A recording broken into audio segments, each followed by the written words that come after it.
Segala kemuliaan hanya bagi Engkau ya Allah Bapa. Segala puji syukur yang kami naikkan untuk kemurahan dan kebesaran Tuhan dalam hidup kami. Karena hari ini ada, jam ini kami hadir. Kami bersama-sama memuji, mengagungkan Engkau. Ini adalah salah satu bukti pemeliharaan Tuhan sampai saat ini. Dan kami percaya sebagaimana pujian yang kami nyatakan barusan. Engkau Allah Immanuel. Allah yang tidak pernah meninggalkan kami. Allah yang terus membimbing, menuntun, melatih, mendampingi kami, bahkan mengutus kami. Supaya hidup kami ini bukan sekedar berarti di tengah dunia ini. Tapi hidup kami boleh menjadi milik Tuhan untuk selama-lamanya. Urapi, kuasai hati dan pikiran kami. Urapi firman-Mu, firman itu hidup. Biarlah menghidupkan setiap hati kami. Yang lemah Tuhan kuatkan. Yang di dalam kebimbangan, keraguan-raguan teguhkan. Tak satu pun kami dilewatkan oleh Tuhan pada saat ini. Sehingga kami senantiasa mengingat akan kebaikan Tuhan. Terpujilah Tuhan untuk selama-lamanya. Layakan hamba-Mu untuk men-sharekan akan firman Tuhan. Dan urapi kami semua. Berkati ya Tuhan, di dalam nama Yesus Kristus, penebus jiwa kami yang hidup. Kami berdoa, haleluya. Amin. Sekali lagi tepuk tangan, muliakan Tuhan. Silakan duduk kembali. Shalom. Saya cepat saja mengambil beberapa ayat sekaligus. Nanti kita akan bersama-sama untuk membahas, memikirkannya, dan biarlah Tuhan menolong.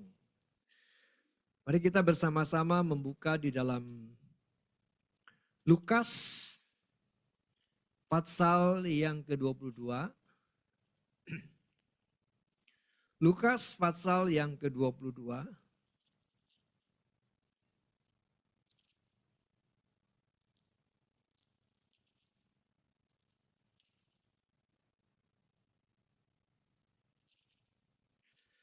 Kita membuka di dalam ayat ke-50, kita lihat di dalam 47 ya, 47.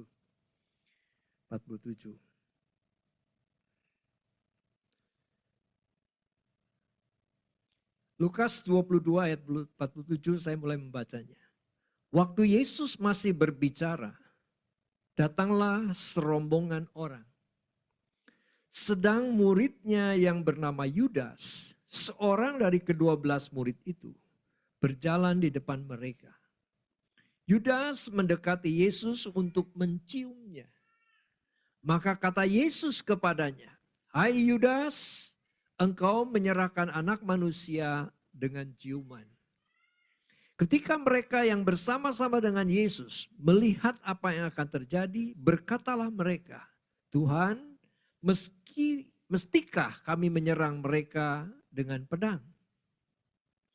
Dan seorang dari mereka menyerang hamba imam besar sehingga putus telinganya. Tetapi Yesus berkata, "Sudahlah itu." Lalu ia menjamah telinga orang itu dan menyembuhkannya. Maka Yesus berkata kepada siapa sama saudara? Imam-imam kepala dan kepala-kepala pengawal bait Allah serta tua-tua yang datang untuk menangkap dia.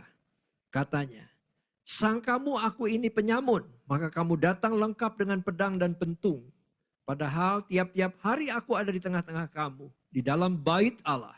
Dan kamu tidak menangkap aku." Baca sama-sama kalimat terakhir. "Tetapi inilah saat kamu, dan inilah kuasa kegelapan itu." Inilah saat kamu, dan inilah kuasa kegelapan itu. Kalimat ini sederhana tapi penting artinya buat kita ya. Inilah saat kamu dan inilah kuasa kegelapan itu. Jadi ada waktu, ada saat di mana penantian daripada si kuasa kegelapan ini untuk menghancurkan pekerjaan Tuhan, menghancurkan setiap kita.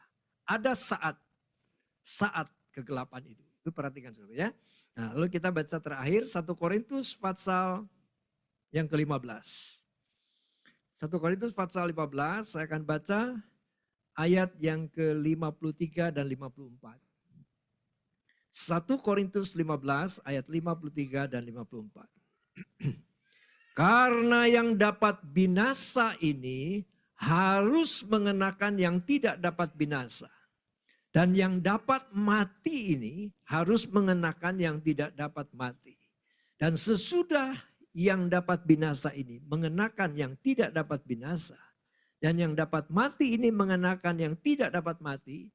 Maka genaplah firman Tuhan yang tertulis. Maut telah ditelan dalam kemenangan. Hai maut, di manakah kemenanganmu? Hai maut, apa saudara? Di manakah sengatmu? Saudara yang diberkati dan dikasihi Tuhan.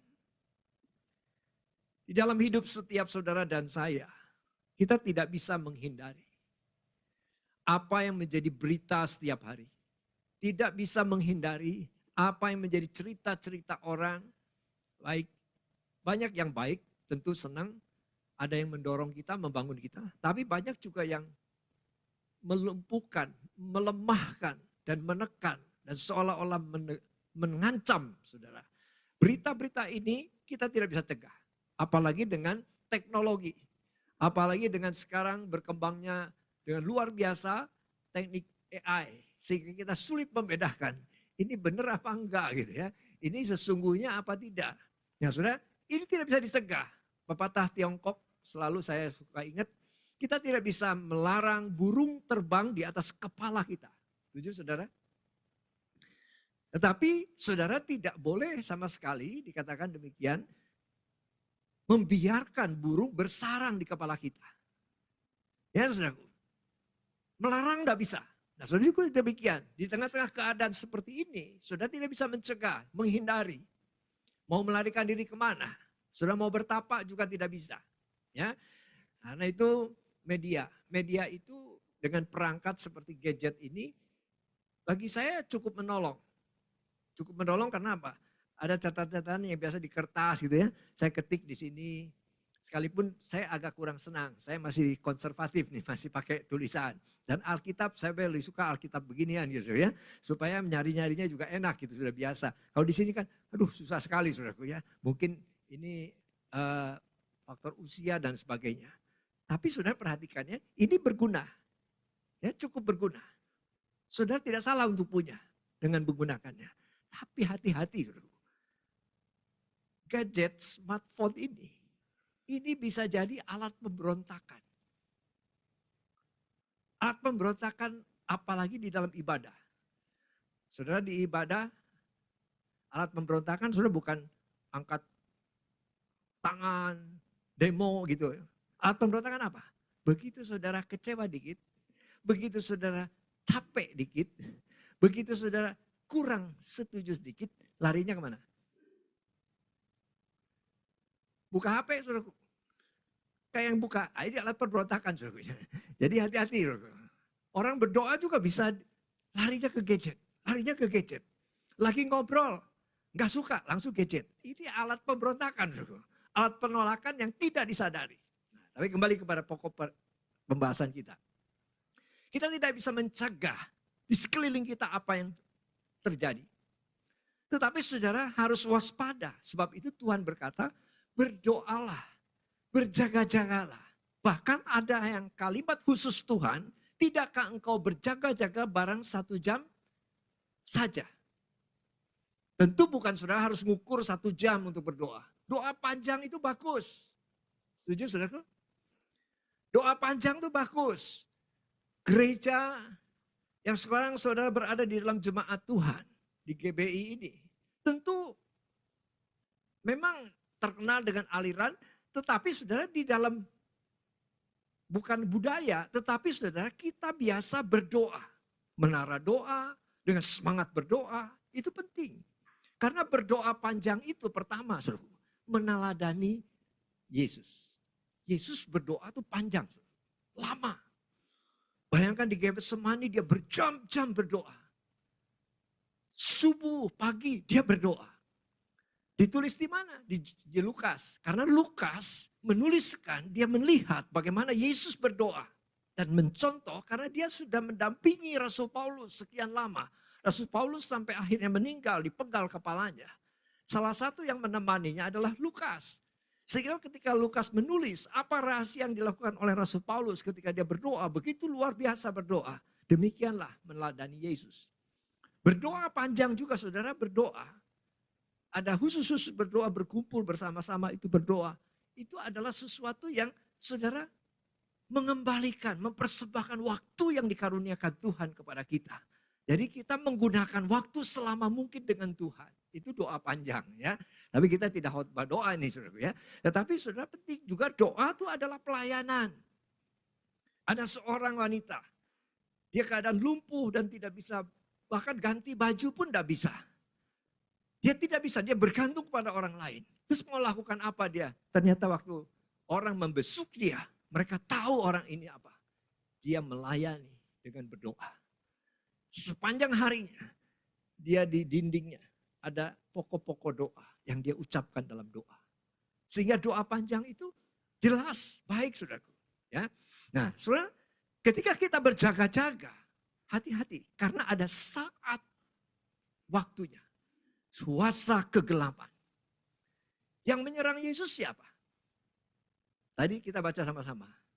3 kelompok saudaraku. Imam, kepala, tua-tua saudaraku ya. Jadi orang-orang bisa dipakai. Di belakangnya itu, yang bahayanya itu ada kuasa yang luar biasa. Nah, kita memberikan, lalu tapi janji Tuhan lewat Rasul Paulus. Kita semua harus orang yang sudah beriman berkata apa? Hai maut, di manakah sengatmu? Yang paling ditakuti adalah kebinasaan, maut. Tetapi maut sudah dikalahkan. Amin. Ya, beberapa waktu lalu kita sudah memperingati kan Paskah, kebangkitan Yesus. Kita percaya Yesus sudah bangkit, duduk di sebelah kanan Allah Bapa, memerintah.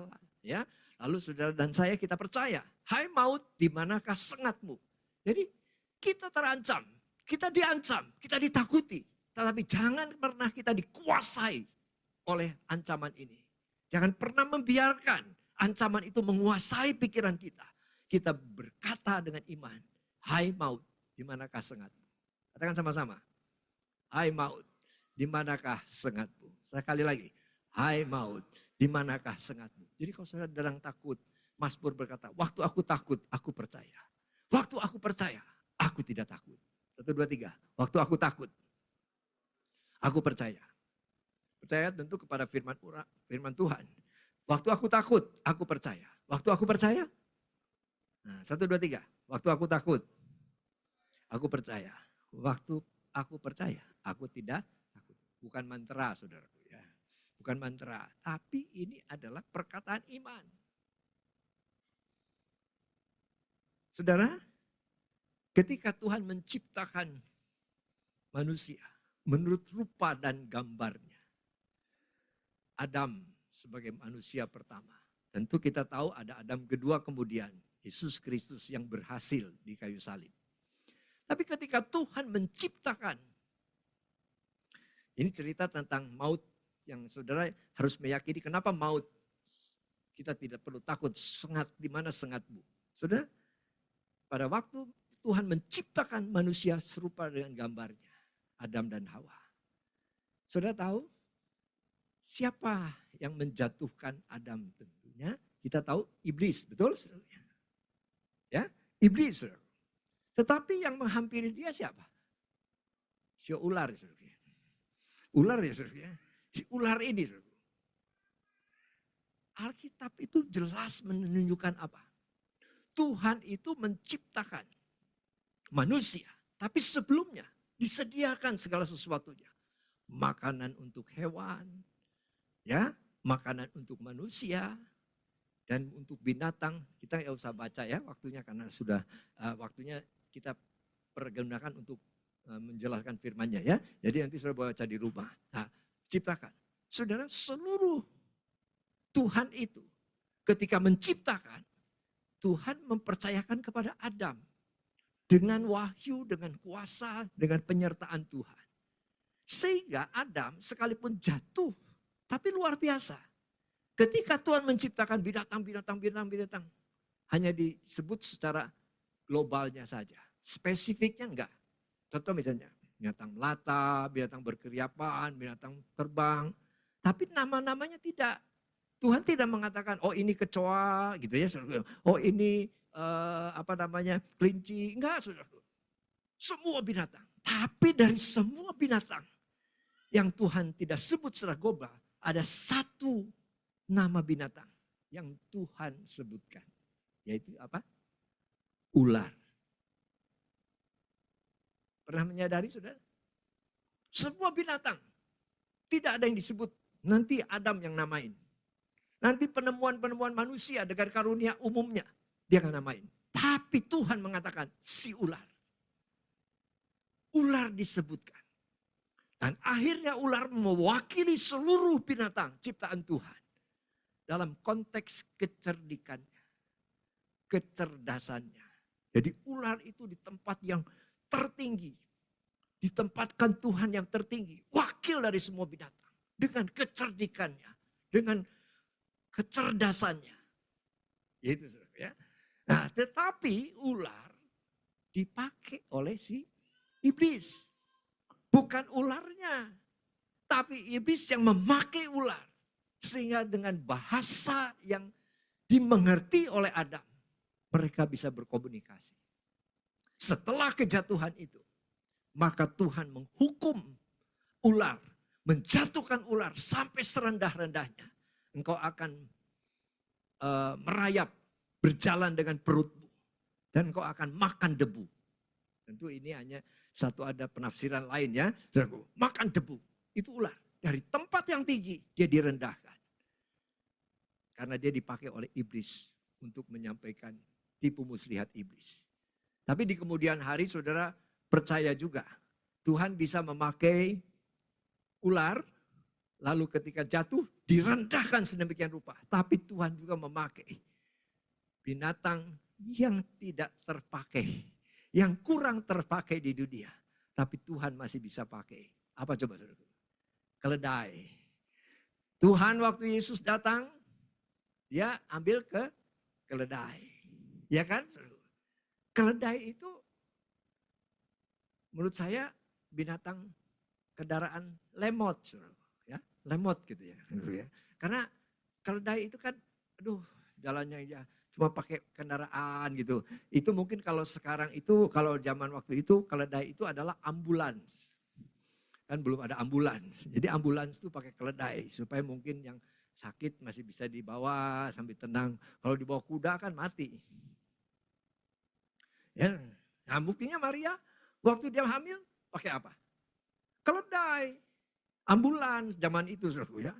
Kalau pakai kuda, waduh repot. Tapi keledai tidak pernah dipakai perang. Setuju gak saudara? Oh kalau perang, wah orang sudah kemana musuhnya ini gini jalannya saudara. Wah gak bisa tentu ya. Jadi keledai, selemot-lemotnya keledai, Tuhan pakai. Ingat Bileam? Tuhan berbicara. Amin. Nah kembali kepada ular. Nah ular yang begitu tinggi, direndahkan sedemikian rupa. Karena dia dipakai oleh iblis. Dan ular jatuh serendah-rendahnya. Yang luar biasanya. Tuhan pernah memakai Musa hambanya. Untuk menunjukkan ular tembaga. Yang menunjukkan siapa? Kekuasaan dan kedaulatan Tuhan. Amin. Karena Tuhan mengatakan apa? Ketika Adam jatuh. Maka dari keturunan wanita ini. Maksudnya Hawa. Dia akan meremukkan kepala si ular. Oleh tumitnya. Diremukkan. Nah, itulah diselesaikan di kayu salib. Nah saudaraku. Nah sehingga saudara dan saya. Kita percaya. Bahwa itu digenapi di dalam Kristus. Digenapi ketika Tuhan mengatakan sudah selesai. Karena apa? Tuhan sudah menyatakan mujizat pertama terhadap Fir'aun. Lewat apa? Tongkat Musa dilempar jadi ular. Kalau saudara baca baik-baik. Nanti ular-ular dari semua ahli-ahli kegelapan itu mereka pakai ular-ular semua. Tapi ular-ular itu dimakan semua. Itu luar biasa, saudaraku. Luar biasa. Kenapa luar biasanya? Ular biasanya kalau makan satu, dia habisin. Betul nggak, saudara? Di sini ada pawang ular? Nggak ada, saudara. Ya pawang ular satu, dia tinggal dihabisin dulu. Yang ular bisa makan ayam, ayamnya dihabisin. Baru dia cari lagi. Yang bisa makan piton, dia diam juga. Makan piton selesai, baru dia cari lagi. Tidak ada ular yang di dalam perutnya belum habis, dia udah ambil lagi. Dia ambil lagi, gak ada ular gak begitu. Itu biasanya monyet. Kalau monyet kan dikasih pisang, belum sampai, ambil lagi. Ini. Terus ada lagi yang ngasih bawa pisang, kakinya bisa ambil. Itu monyet. Jadi monyet belum habis satu, ambil lagi. Jadi manusia yang suka belum habis, ambil. Nah, saudara yang bilang ya, tadi bisik-bisik monyet. Saudara, ularnya, kuasa Tuhan mujizat Musa itu bisa makan ular-ular itu. Semua dimakan. Ini mujizat. Amin. Kalau ular normalnya kan makan satu, ini bisa dimakan semua. Bukan serakah, itu menunjukkan kekuasaan Tuhan. Nah, ketika Tuhan Yesus disalibkan, dia mengatakan sudah selesai. Sehingga saudara yang dikasihi Tuhan, di dalam hidup setiap saudara dan saya, kita tidak bisa mencegah, menghindari pencobaan yang Tuhan izinkan. Kita tidak bisa menghindari ujian Tuhan yang melatih kita. Mengizinkan penderitaan dan kesulitan yang harus dialami. Ini berita Tuhan, ini berita salib, ini berita kekristenan. Kok gak ada amin ya? Udah ngomong menderita, saya udah capek Pak, datang sini juga menderita. Ayo menderita lagi. Enggak, saudaraku. Memang penderitaan tidak bisa dicegah. Dari mana datangnya? Enggak selalu, saudara. Semua yang di sekitar kita bisa menjadi alat oleh iblis untuk mengasah kita, menghancurkan kita. Yesus saja yang datang apa? Imam kepala, imam besar, kepala-kepala tua-tua. Betul, saudara? Saya tidak mengatakan diaken-diaken itu alat setan, bukan, saudara ya. Enggak. Tapi setiap saudara dan saya jangan pernah merasa down sekali Pak. Kenapa? Karena orang yang paling saya percaya itu yang mengkhianati saya. Ya ilah saudara. Yesus saja dia bilang, saya tiap hari ada di tempat berdoa. Saya tiap hari ada di tengah-tengah kamu. Kamu gak menangkap aku. Tapi ketika Tuhan izinkan, ada saatnya kamu. Yaitu saat kegelapan. Jadi kalau saudara diizinkan, saya tidak mendoakan ya. Yang saya doakan nanti rahasianya. Saudara setelah pulang ini di gereja, saudara datang ke gereja. Kan ingin damai, setuju? Kalau ku cari damai, hanya ku dapat dalam Yesus. Kan begitu saudaraku. Pulang. Bagaimana saudaraku? Hatinya harus tetap damai. Meskipun di sekitar kita gak damai. Ya kan? Saudara kemurahan Tuhan tadi nyanyi luar biasa. Allah Immanuel. Saudara kalau Tuhan itu gak sayang kita. Dikasih tanda. Satu kesalahan bentol. Satu kesalahan lagi bentol. Saudara datang ke sini bengkak-bengkak saudara. Bentolan semua. Karena kita kan banyak salah saudara ya. Oh salah sedikit bentol, salah sedikit bentol. Begitu datang di gereja, minta ampun sama Tuhan, didoakan. Diampuni. Bentolnya hilang. Wah ganteng lagi, cakep lagi, pulang lagi. Begitu di tempat parkir, maki orang, bentol lagi saudara. Enggak begitu saudaraku. Datang ke sini sudah gak ada tandanya. Paling tandanya ada yang bete, ada yang diem gitu ya. Nah, itu aja saudaraku. Tetapi saudaraku, ada saat kamu, yaitu saat kuasa kegelapan. Jadi kalau itu Tuhan izinkan, saudara pertama teguhkan hatimu.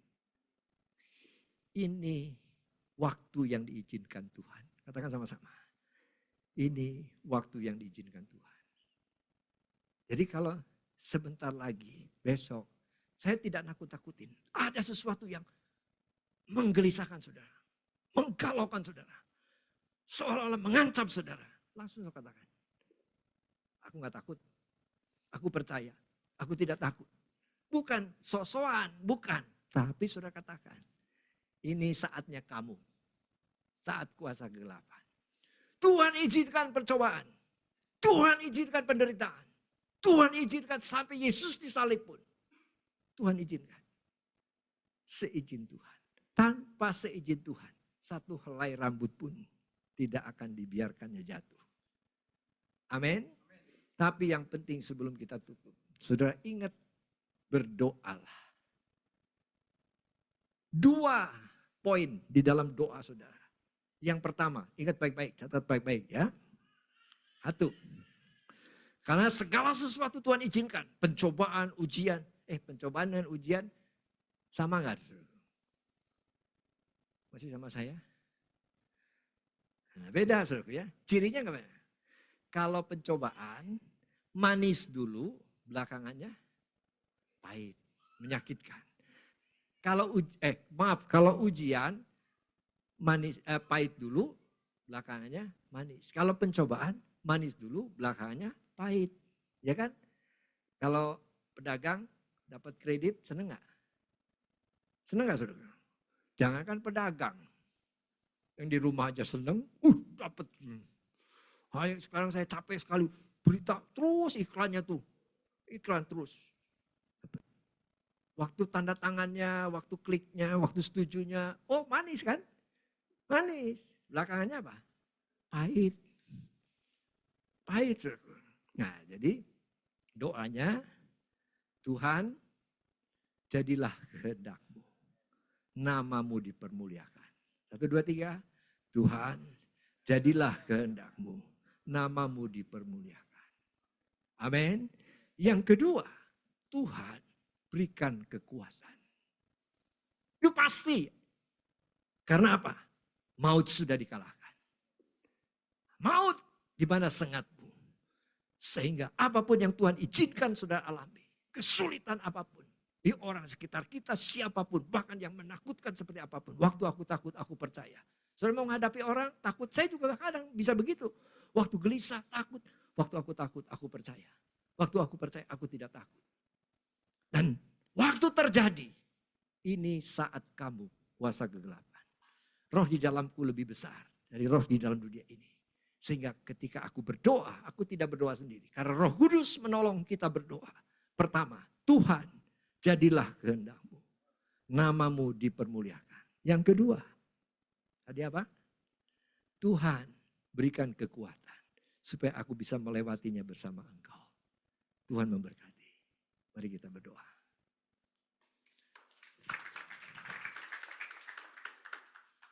Saya undang pemain musik. Kita nyanyikan satu pujian.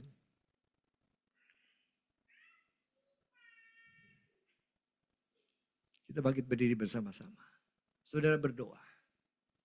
Karena tidak ada jaminan mengiring Yesus bebas dari segala masalah dan kesulitan.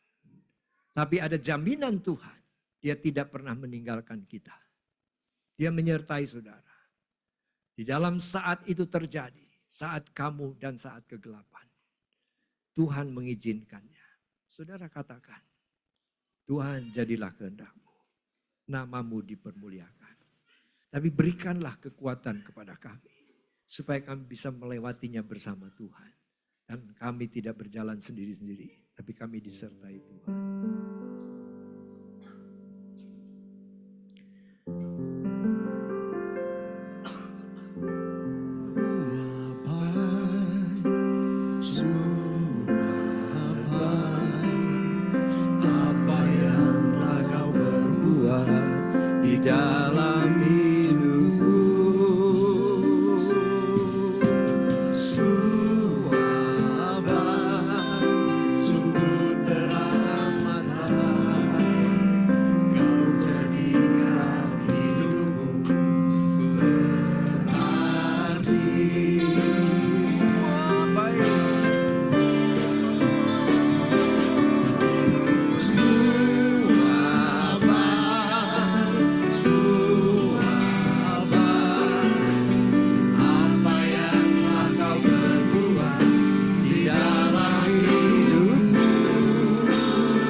Saudara katakan dengan Tuhan.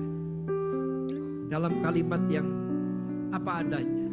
Tidak perlu dibumbui dengan kata-kata yang manis. Saudara ngomong saja dengan Tuhan. Karena di tempat ini Tuhan ada. Kalau ketika saudara berdoa, mungkin waktu kita melayani kita pakai tangan kita, kaki kita. Kita pakai tenaga kita. Tapi waktu engkau berdoa, Tuhan mau setiap kita memakai air mata kita. Air mata adalah alat di mana saudara berdoa dari hati yang sungguh kepada Tuhan. Tuhan berjanji menampung air mata saudara dan saya. Sampaikan di hadapan Tuhan.